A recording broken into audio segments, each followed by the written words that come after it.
কাশ্মীরের পহেলগাঁওয়ে জঙ্গি হামলায় ২৬ জন নিহতের ঘটনায় উত্তপ্ত হয়ে উঠেছে ভারত-পাকিস্তান সম্পর্ক।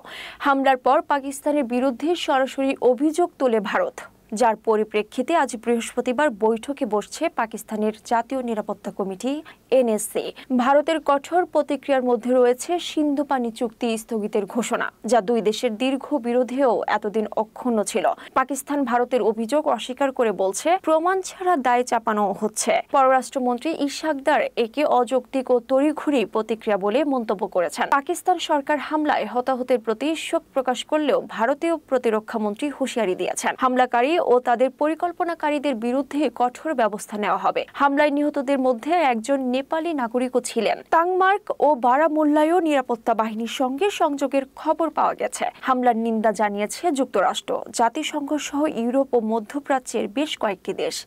তারা ভারতের পাশে থাকার বার্তা দিয়েছেন। পাকিস্তানি বিশ্লেষকরা একে ফলস ফ্ল্যাগ অপারেশন আখ্যা দিয়ে দাবি করেছেন। ভারত নিজেরাই এই হামলা ঘটিয়ে পাকিস্তানকে দায়ী করছে। তারা বলছেন, এমন কৌশল ভারতের ইতিহাসে নতুন নয় এবং এর উদ্দেশ্য অভ্যন্তরীণ সমস্যাগুলো থেকে দৃষ্টি সরানো। বিশ্লেষক মাইকেল কুগেলম্যান মনে করেন, এটিও ২০১৯ সালের পর সবচেয়ে গুরুতর ভারত-পাকিস্তান সংকট হয়ে উঠতে পারে।